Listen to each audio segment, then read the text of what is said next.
pagi. Assalamualaikum warahmatullahi wabarakatuh. Shalom. Tabe salamat lingun alatai salam sahujud karende malempang. Adil Katalino Bacuramin Kasaruka Basengat Kejibata. Arus. Perkenalkan kami dari kelompok 3. Saya sendiri Graciela Dita Wulandari. Saya Pasha Algozi. Saya Marintan Silaen. Saya Ahmad Yosin Harpanda. Di sini kami menjelaskan topik analisis kebijakan pemerintah dalam pengendalian permintaan dan penawaran di Indonesia sektor bisnis bidang pertanian. Kebijakan pemerintah dalam mengelola permintaan dan penawaran sangatlah penting untuk menjaga keseimbangan pasar dan memastikan stabilitas ekonomi.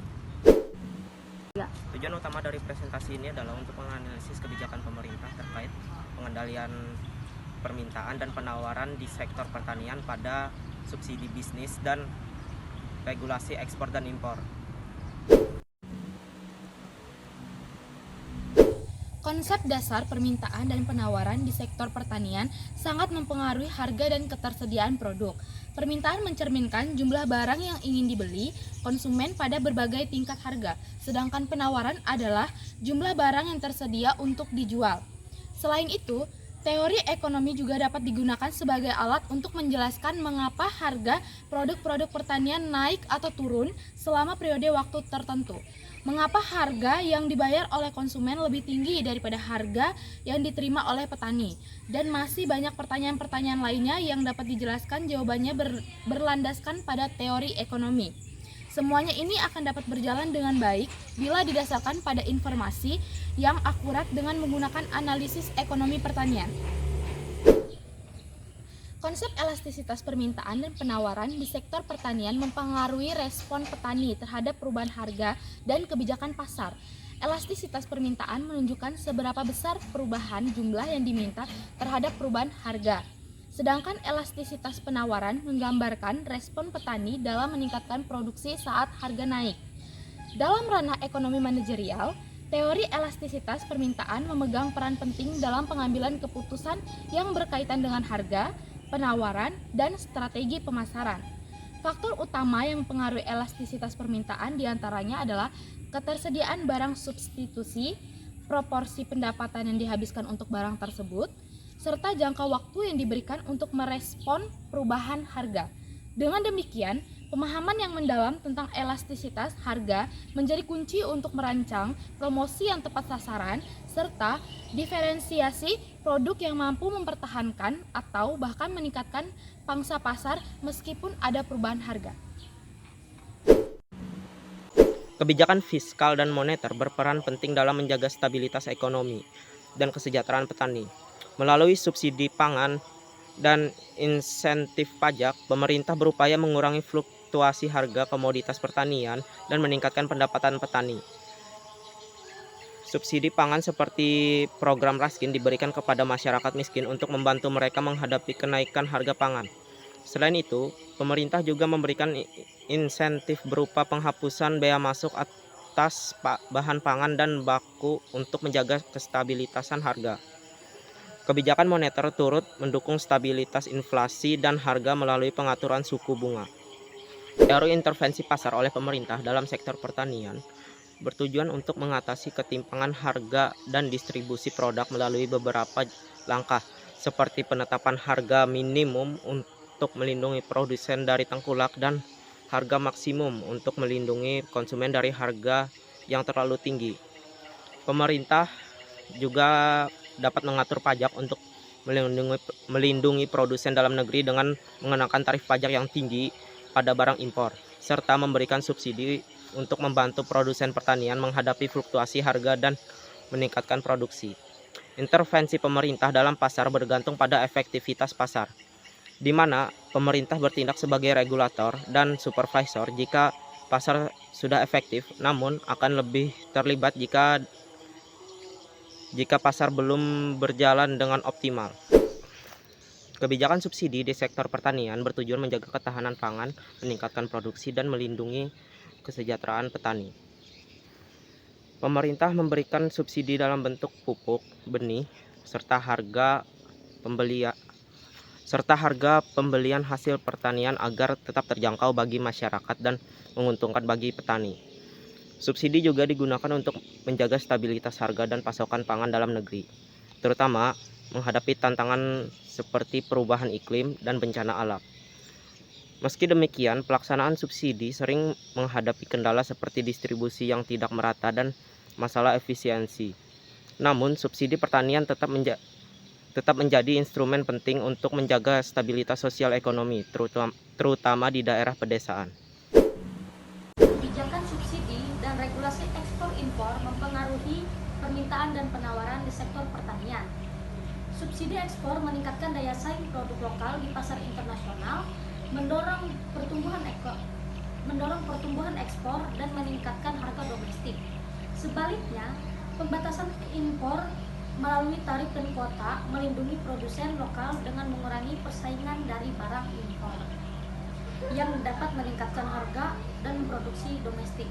Namun, kebijakan ini juga dapat menyebabkan kestabilitasan harga dan kelangkaan barang jika tidak dikelola dengan baik. Salah satu contoh kebijakan subsidi dan regulasi ekspor impor yang relevan adalah kebijakan tarif yang diterapkan oleh pemerintah suatu negara. Tarif adalah pajak yang dikenakan pada barang impor atau ekspor. Tujuan utama dari kebijakan tarif adalah untuk melindungi industri domestik, meningkatkan pendapatan negara, dan mengendalikan perdagangan internasional. Saya menjelaskan evaluasi kebijakan efektivitas kebijakan dalam mengendalikan permintaan dan penawaran.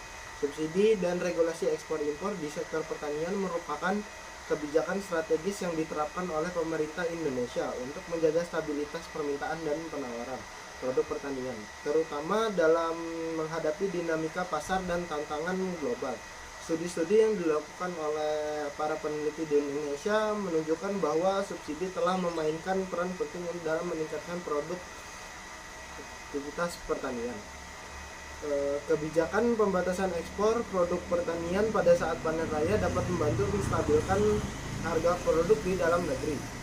Dengan pembatasan ekspor produk yang dihasilkan petani dapat diserap lebih banyak oleh pasar lokal, sehingga harga tetap wajar dan stabil, terutama pada komoditas penting seperti beras dan jagung. Kebijakan ini juga membantu melindungi konsumen dalam negeri dari lonjakan harga yang terjadi jika terlalu banyak produk diekspor.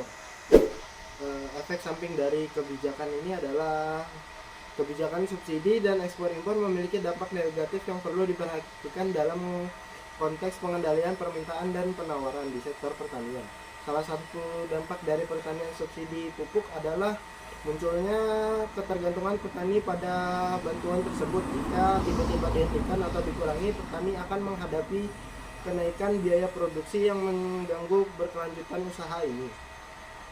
Sementara itu, kebijakan regulasi ekspor impor juga menghadapi tantangan tersendiri. Pembatasan ekspor yang bertujuan untuk menjaga pasokan domestik meskipun efektif dalam menstabilkan harga dalam negeri dapat menimbulkan efek samping berupa hilangnya peluang petani untuk mengakses pasar internasional yang menawarkan lebih kompetitif.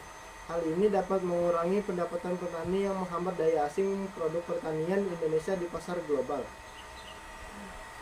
Dalam jangka panjang, regulasi yang protektif terhadap produk lokal dapat melemah daya saing petani nasional karena petani terlindungi oleh pesaing internasional dan tidak terdorong untuk meningkatkan efisiensi serta kualitas produk.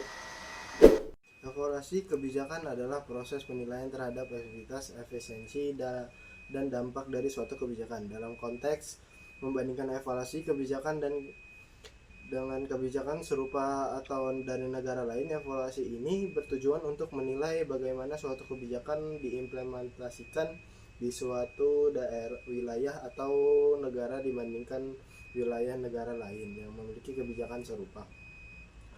Langkah-langkahnya seperti analis konteks, tujuan dan indikator keberhasilan, metode implementasi, 4 hasil dan dampak.